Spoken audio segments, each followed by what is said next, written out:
Hello, Jamie. Massive thank you to you for joining me today. It's an absolute pleasure to talk to you. How are you? I'm really good. Thank you so much for having me on. I've heard a lot about you. My mate Razor come on, I hear. So if it Razor you were good, and I thought, well, let's find out. So thank you for inviting me. And like I say, I'm grateful for you doing it. But first of all, today, Jamie, I'd like to talk about your early career signing for Liverpool. It's pretty clear for people who know you that the influence you had off your dad, Harry, and the love of the game you had. But first thing I want to ask is signing for Liverpool under Sir Kenny Dalglish in January 1991 for a fee of 350,000, which at the time was still the highest amount paid for a teenager at that time. How did it feel to join a club of Liverpool's stature at such a young age? Yeah, to be honest, mate, I was really nervous because you just never know what's going to happen in life. You know, I was thinking, will I be a success? I've got a really good family around me. I'm very close to my mum and dad. I've got a brother that's 3 years older than me. And I have to be honest, I was a bit nervous that maybe, you know, I might get up there and it wouldn't work out. Would I get homesick? So there was a lot to take into account. You know, I was a Bournemouth boy, which is a really quiet seaside town. And then to go up to Liverpool was it was a culture shock for me, but I loved it. And Kenny was so good to me. You know, he was so kind. He really looked after when I went up there. And it was probably the best experience ever. But it's really weird because I was 17. How old are you, Baker? How old are you? 16 now, yeah. So just a year. When young, sometimes you're a bit more fearless. And I think probably I was just a bit fearless. I just thought I'd back myself and I could go up there and become a good player. And lucky enough, it worked out that way. I'm sure as well, when you think of these young players like yourself, and even to these days as well, does it ever go through your mind that you think, right, this is my chance, of big clubs come in for me.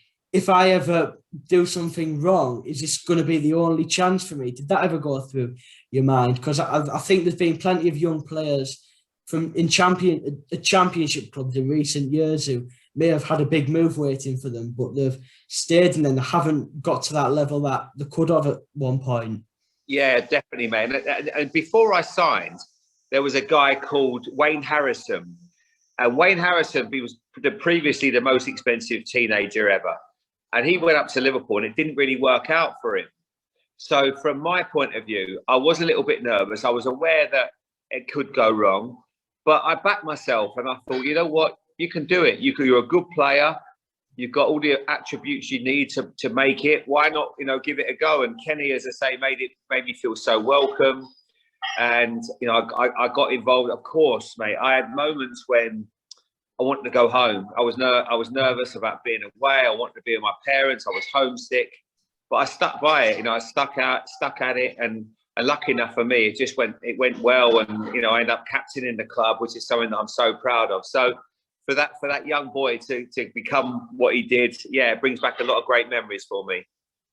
And being nervous, like you said, and Kenny taking good care of you. How were the rest of the lads when you joined as well, considering you were so young?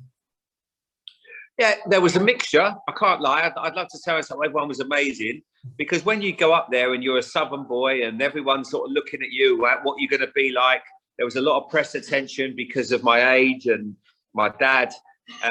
So I had to stand my ground. I had to make sure that I was worthy of being a Liverpool player. And I had some bad times when I wasn't playing that well. My confidence dropped a little bit, and you know, people were sometimes quick to have a go at you. But all in all, mate, it was an experience that I look back at, and I'm so proud that I did it. I got through it, and I showed a lot of, you know, personality, because sometimes in life, you know, not everything goes well. Sometimes people doubt you, you know. And after about a month, Kenny Dalglish left Liverpool, so that was quite a cracking moment for me, because I thought to myself that, what happens next? Who would the next manager like me? So all those doubts started to go through my mind. But in a way, it actually made me stronger, because I thought it doesn't matter who the manager is. You know, it doesn't matter if they're your best friend. They're only going to pick you if you're good enough. So that, to a certain extent, was really important for me. How did you feel as well when Kenny left? Because you were still only 17, like we've covered a few times. And your parents, I imagine they'll have still been down south, considering Harry was the manager of Bournemouth. But how did you feel when he left? Because I remember you in an interview on your dad's show, actually, and you said he was the one who took you into his house and everything. How did you feel when he left? Well, I'm not gonna lie. When he left that day, I remember going back to. I was staying with a family in what you call digs. I'm not sure they still call it digs. I think they do, but I was staying with a family, and I have to be honest, mate. I went back and cried my eyes out because I thought, well, that's what's going to happen to me now. Because one of the reasons I signed for Liverpool was for Kenny. Obviously for the club, because it's one of the biggest clubs in the world at the time, well, still is. And yeah, but I was really, I was so worried. I was a bit anxious about what the future might hold for me. Well, once I sort of really got over it, and Kenny, I remember Kenny called me that night and said, listen, you're going to be fine. Just make sure you keep working hard. And if you need anything, I'm always there for you. So I've always kept in touch with Kenny, and he's been amazing to me. One of my biggest heroes, and also one of the nicest people I've ever met. He was an absolute star, Kenny. And I bet it's brilliant having that manager that you can bond with as well and just really get on well with. Yeah, well, do you know what, Baker? He didn't need to do it. He could have just gone, well, you're just a footballer. It makes no difference where I speak to you again. But when he left, he called me that afternoon and he said to me, you're going to be fine here. Anything you ever need. He'd often invite me round. I'd go and watch football there at his house. I'd stay the night. Marina, his lovely wife, would make me dinner. They were just fantastic. Yeah. And later on, you towards the mid-90s, you became a regular in the Liverpool team. But before that, in 1991, 7th of December, scoring your first goal. But looking back throughout your career at Liverpool, do you have a fondest moment in the shirt? Oh, that's a good question. I've got a few actually, mate, because my first game as captain, I think, will always go. That moment at Southampton when I scored on my league debut, as it was. It was a 1-1 draw at Southampton. Making my debut in Europe against Auxerre. My first game as captain at Sheffield Wednesday away was an incredible moment as well. But anytime you just put the red shirt on, it just felt so great. So no, I'm very fortunate. I had some lovely memories there. And they're things that they can never take away from you, because if you do well at Liverpool, obviously international honours start to follow as well. And I played with some great players, some great guys, and I'm incredibly fortunate. And as you've just mentioned there, playing with some fantastic players, do you have someone who just stands out as absolutely fantastic to play with? Any of your teams, really, Liverpool, Spurs, just internationally even as well? Yeah, there's a few, mate. There's a few, Baker. I would say John Barnes was my hero before I went to Liverpool, and he maintained that in terms of how he looked after me. We're still firm friends, and he was an exceptional player. He was so good on the ball. Yeah. He was he made the game look easy, and he was just a big influence on how I played too. Paul Gascoigne playing with Gazza in Euro 96. Obviously, the Euros are coming back again, and that's going to be great. I'm doing something very similar with Paul Gascoigne in a few weeks to what you're doing now. I've got to go and sit down with him, so I'm going to be a bit nervous about talking to him about football and stuff, but that's going to be great fun. Talking about Euro 96. Paul Scholes was a great player. Steve McManaman and Robbie Fowler. Yeah, I played with some very good players, mate. I'm very, very lucky when I look back at my career. And some of them that you've just named there with Gascoigne was fantastic. How was it at Euro 96 witnessing that goal as well that he scored? As you were actually involved in the dentist chair celebration. Are you? Where do you live, Baker? Are you up in Newcastle? Around the Teesside area, near Middlesbrough, a place called Mask. Yeah. Who's your team? Middlesbrough, yeah. Okay. So now Gazza was, when he scored that goal, it was just, one of the most amazing things I've ever seen in life. Because he said before the game, if he scores, on the Friday, we played Scotland on the Saturday. He said, I'm going to do the celebration in the dentist chair. And I was like, oh, come on, Gazza. Just score. Don't worry about the celebration. Just score. So anyway, I'm on the pitch, and he just lobbed it over Colin Hendry's head, and then hit this beautiful dipping volley with his right foot past Andy Gorham. And as he's running towards the corner flag, I'm sort of looking at him, and he's going, come on. Yeah. So McManaman's there, Shearer, myself, and he gets into the position. And then obviously I was over there and I got the bottle, and yeah, it was amazing celebrations, and also an even better goal. And one of my favourite photos, I've got a few photos of me playing. I haven't got that much in the house, but that was one of my favourite photos. I got it downstairs. Just brilliant. Everyone loved that moment, didn't they? It's one of the great England photos. It must have been a brilliant experience for you playing in that tournament as well with such great players. Yeah, we had a great time. It was very similar. We had a really fun squad. We had real characters, great players, but good characters. The likes of John, Gazza, Tony Adams, Alan Shearer, McManaman, Fowler.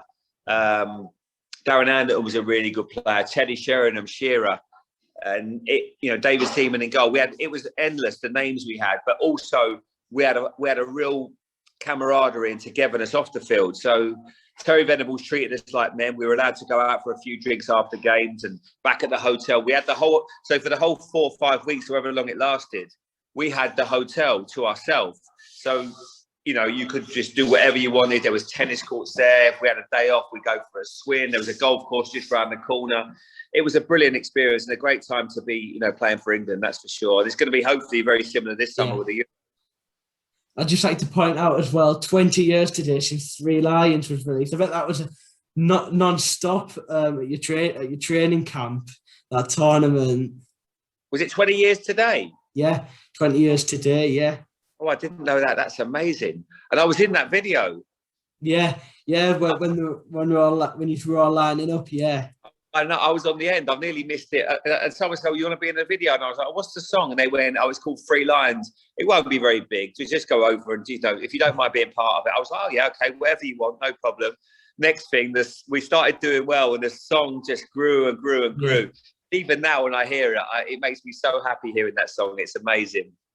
And I just find it brilliant as well when it comes out every tournament and then everybody's singing. It's just brilliant. Yeah, football's coming home. Great line. Yeah, they were good. But Baddiel and Skinner I think they were involved, weren't they? And the Lightning Seeds, I think at the time. Yeah, it's a brilliant song. And as I say, it felt just an exciting time to be. I was 21 years of age. It was just a brilliant time to be around. And speaking, as we just did a couple of minutes ago, about best players to play with, do you have a hardest opponent? It's a weird one because sometimes the best players everyone goes, "Oh, he was such a great player," but they suited my game. That there were some players that were just, it was always hard to play against, like Frank Lampard, because Frank always used to run into the box and score goals. So that was hard. I mean, Patrick Vieira was difficult to play against because he was so rangy and tall. I used to play well against Man United, so I never minded playing against Paul Scholes and Roy Keane. They were great players, but it was a good experience to play against them, and they let you play. They sometimes it's the ones that don't want to play. They just want to stop you. They're the hardest players to play against, especially in that era when you could kick people and make it a bit more difficult. But no, I don't know. I mean, the best player I played against was by far Zidane. He was amazing. I've got his shirt somewhere. I'm not sure where it is. Is it over there, Lana? That shirt is the Zidane shirt there, the France shirt, the shirt, the French one, number 10. Is it in there? I'll see if I can find it for you. But no, so I've got some really, that was probably, and I swapped shirts with him at the end of the game as well, which was nice. I think it was the closest I got to him. When did you play against him then? I imagine internationally. Was it during a tournament? Or? Yeah, we played against each other. They just won. It was in 1999, I think it was, something like that. They just won the World Cup or the Euros. They were a great side, and especially Zidane was just an exceptional player. He was so talented, so skillful, and very graceful as well. The way he just moved around the pitch, so hard to get the ball off him. Yeah, it was fantastic. And another two players you mentioned, Patrick Vieira and Paul Scholes, Arsenal and Man United. I remember Alan Shearer came on last week and he talked about them being the two hardest teams that he's played against. Did you find that in any situations towards the late 90s? Or? Yeah, well, the Invincibles were a great team. They were so talented. But I'd have to say probably, because I was at Tottenham at the time when I played against the Invincibles, but the Man United team, when they had, they obviously had a few different eras, but when they had Giggs, Keane, Robson, Kanchelskis, Hughes, and who's it? Mark Hughes and Cantona up front. I think was it Hughes and Cantona? Yeah, I think it was. I mean, that was a really special team. So much pace, great energy. Bruce and Pallister, Dennis Irwin, and it was the right back, Paul Parker, I think, or Gary Neville, Schmeichel in goal. That was a really good team. And obviously, then it evolved when the likes of Beckham came through, and Nicky Butt, Paul Ince, Scholes. They had such a talented team, Baker. They were really exceptional. And there's just been so many brilliant players and teams over the course of the years in the Premier League. Sorry, I lost you there. Say that again. There's just been so many brilliant teams and players over the course of the years during the Premier League. So it must be hard for you to pick. Yeah, I mean the best team I played against. Yeah, was the Man United team for sure. The one that won the treble. They had a bit of everything. They were quite, an aggressive team when they had to be, but also just so talented and fast. Likes of Ryan Giggs on the wing. They had that nastiness. They had a manager that just drove them on. In the year they won the treble, they had a little bit of luck. They were winning 1-0 with about 2 minutes to go, and they scored 2 goals in the last 2 minutes. But if they'd not scored that, their whole season might have been different. So sometimes you need a bit of luck. Yeah. But that main team, I would say, Baker was the best I played against. There's just been so many brilliant sides. The next thing I'd like to talk about, Jamie, changing subject a little bit, but over the last 10 years, a league of their own. First of all, how did this start? How did the idea of the TV show come up, and how were you approached to be a team captain? And I'll just point out my dad, my mum, my brother love it. We think it's the best thing on TV. Oh, that's really fine, mate. Thank you. Just love it. But I'd like to know how did the idea of it first come up? Well, I tell you what happened exactly. My agent just said to me one day that there's a TV show they're going to be doing, and they're going to do what's called a pilot. And what a pilot is, it's a show that doesn't go to air, but it's just to see if it works and what the chemistry's like with everybody. And originally, it was going to be Stuart Broad. Chris was his dad. Stuart Broad was going to be a captain. I was going to be a captain. And I went along. I did the show. John Bishop did it, I think, and James Corden was there. And James wasn't obviously the superstar that he is now. But I was incredible. I was very shy. I was a bit like, this isn't for me. Anyway, they came back and said, look, we really want you to do it, but we're going to change it. We're going to put Freddie's going to be one captain. We want you to be the other. So I was like, okay, let's give it a go. And I remember the first couple of series, Baker, I was so shy. I didn't say a word. And slowly but surely you get more confident. You get like a little bit like what you're doing now and how well you're doing. You just start to feel that it feels okay. And, it doesn't matter if you say something stupid and have a laugh. Don't take yourself too seriously, and prove that you're one of the chaps, one of the guys. And I think that was important for me, that I didn't want anybody, I want people to see you in a different light. And that's the real me. Sometimes when you're talking about football, we're all very serious. And football is important, but it's not the end of the world. We sometimes give it so much, we get too bogged down by, this team lost or that team. Sometimes you've got to enjoy your life. And I think football is obviously my favourite thing in the world. But it's also nice to have the other side of it when you can go on League of Their Own and have a laugh with Freddie and James Corden, Jack Whitehall, Ramesh.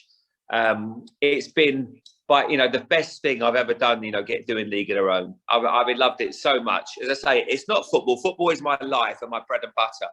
But League of Their Own is such a lovely thing to do. And when people like you say how we enjoy it, and my kids like it as well, that means a lot. So thank you. I think it must be, when I watch it, I think it must be so much fun to film as well. Some of the laughs you have on that, it must be brilliant. But when you first started the show, because you've even won a couple of BAFTAs for it, haven't you? Yeah. It's been so successful, but did you ever think it would reach the levels it has after the first couple of seasons? No way, mate. I didn't think, I thought 1 or 2 series, see what happens.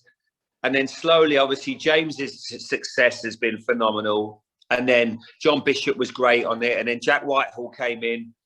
And then everyone just a little bit, it's found a little, I think it's become a bit of a cult hit where people really enjoy it.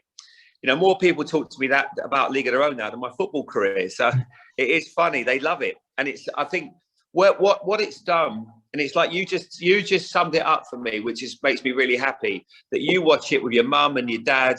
It is family viewing. Like, don't get me wrong, sometimes there's a bit of swearing and I'm a bit nervous about my kids watching, and some of the things that get said are a bit near the mark, but it's great. And for people to stay and watch it together, that makes me really happy. So no, I'm delighted that people enjoy it. It's just such a brilliant show. And another thing to mention is the relationship you've built with fellow team captain Freddie Flintoff. How would you describe that? Were you ever closer? Had you even met before the show started back in 2010? Well, we've met Baker. We've met a few times, but nothing, that I thought, oh, well, we're going to be, big friends or anything. And even when we did the show, the first 2 or 3 series, Fred and I used to go, hello, how you doing?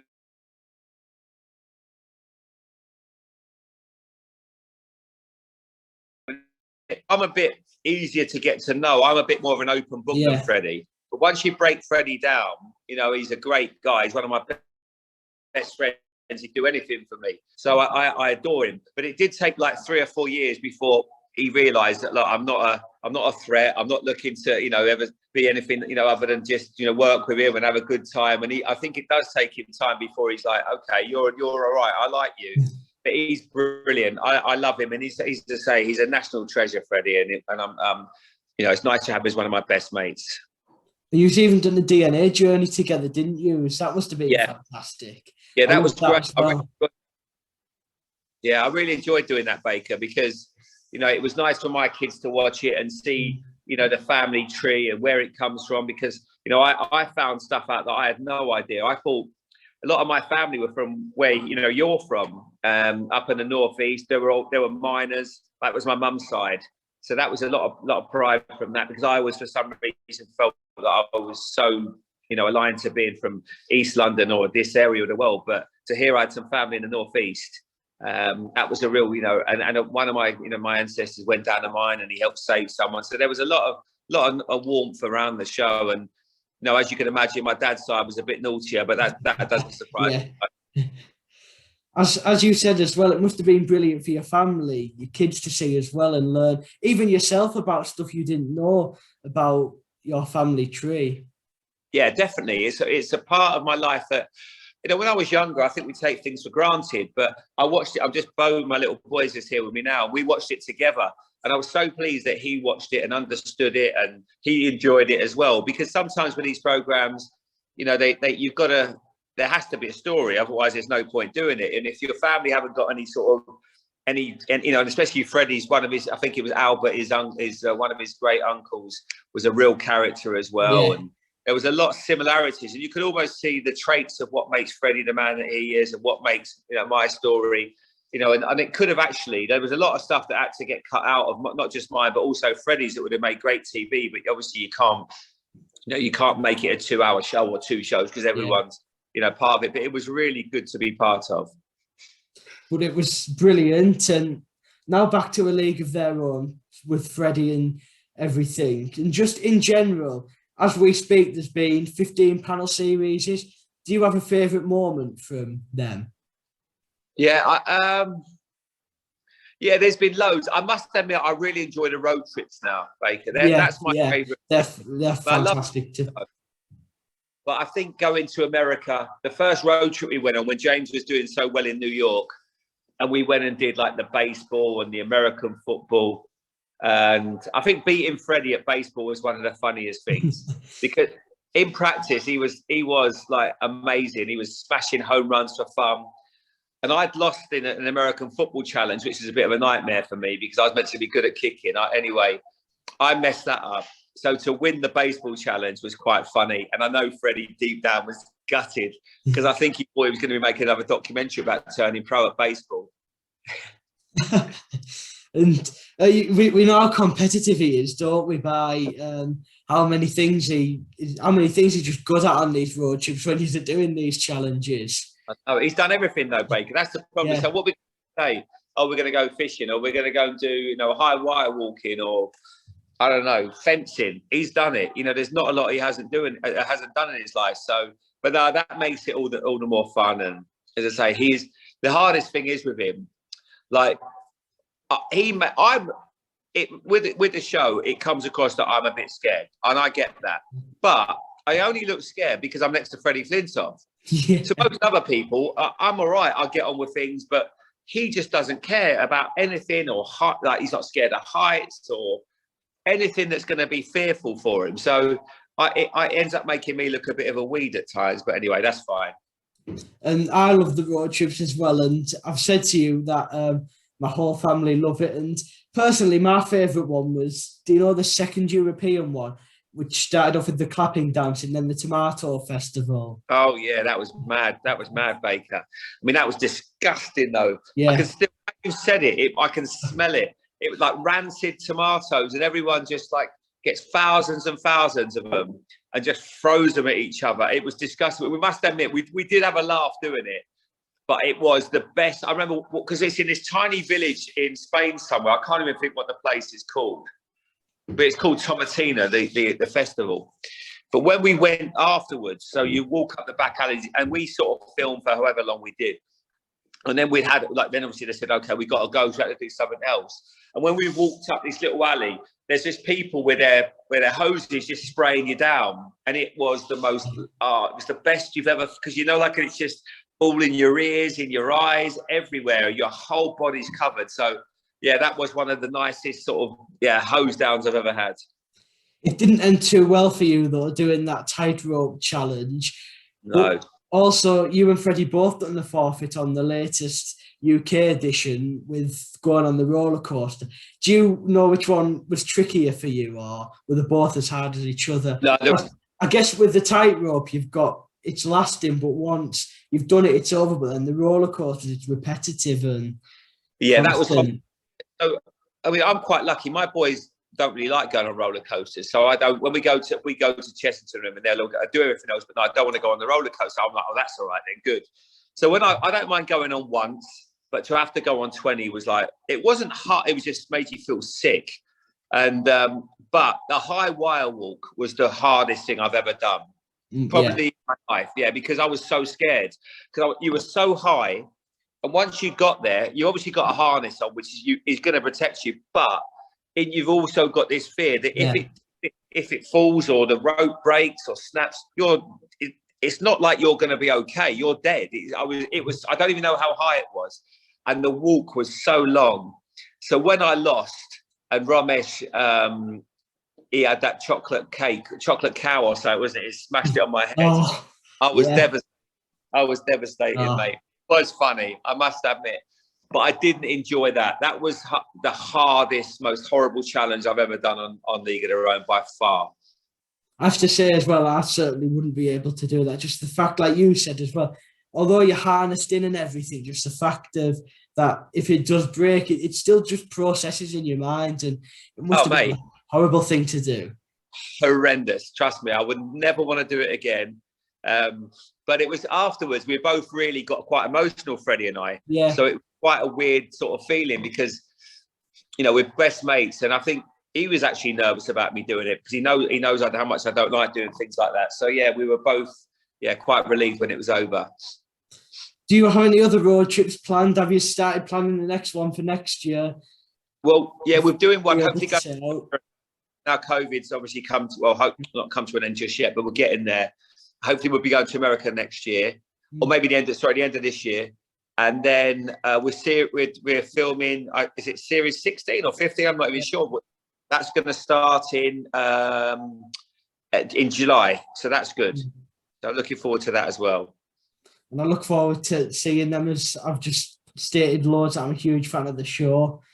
Brilliant. Right, Redknapp's Big Night Out, your new show with your dad Harry and Tom Davis. Can you tell people a little bit more about this and how this came about?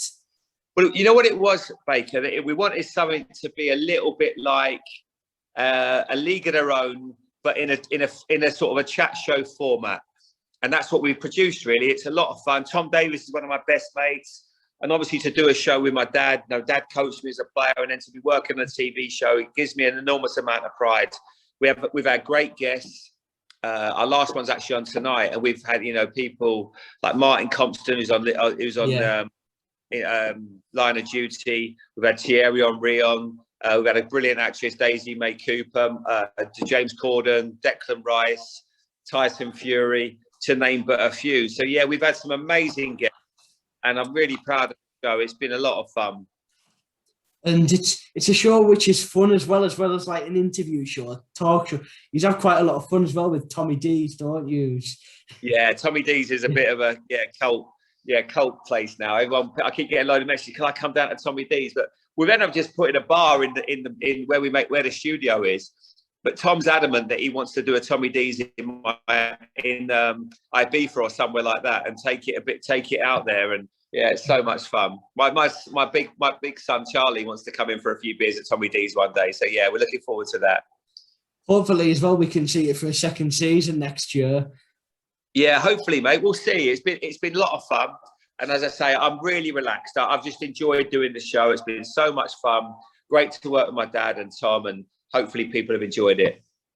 And you can catch them all on Sky, on Catch Up, if I'm right. Yeah, exactly. Sky One. Yeah. Sky Catch.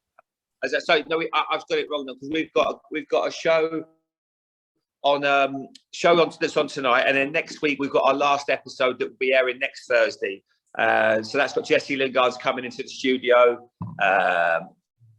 Mel B from the Spice Girls with a bit of nostalgia, and Stephen Graham, who's one of my favourite actors. Yeah. So he's just going into Peaky Blinders, so that's going to be a bit of fun. We filmed that on Monday, so we'll see. And we'll be looking forward to that. One thing I'd like to now ask you about is your book. I've read it and I highly recommend it to any football fan, which is your autobiography you released at the end of last year. Is there anything you'd like to add on this? I think it's a brilliant book, personally. Oh, thank you, Baker. That means a lot. Do you know what it was? It was just a case of when I retired, I didn't want to do, like some people write books and they write their whole story, and I didn't want to get involved in the good and the bad. I just thought I want to do something, and hopefully that explains to people what it takes to be a footballer, and how passionate you've got to be about it, and how dedicated and how hard you have to work, and that there are no shortcuts.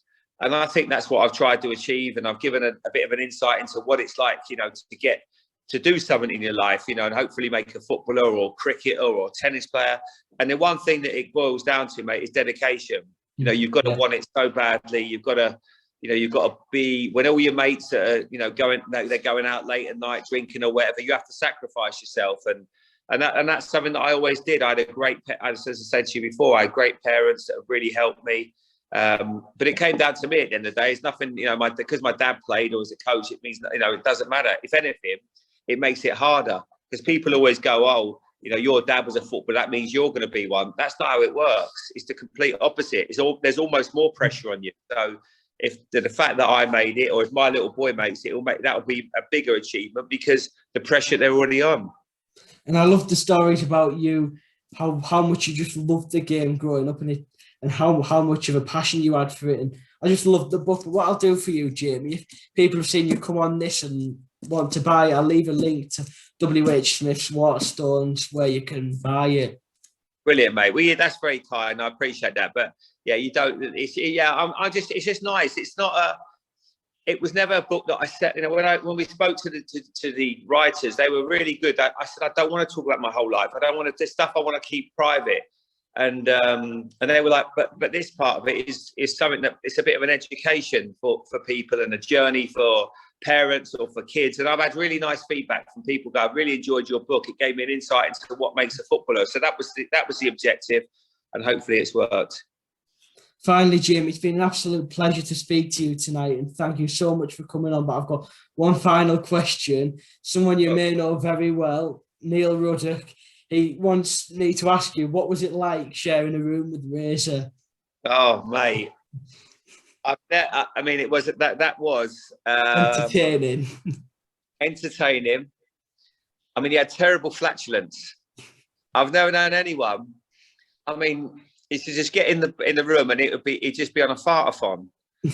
So and then I'll be just getting to sleep, and then he'd order a toasted sandwich about 12 o'clock at night, and I'm like, Razor, we're playing Man United tomorrow. But no, I love him. We had so much fun. We laughed so much. He was a great player, Razor. Never really got the credit he deserved.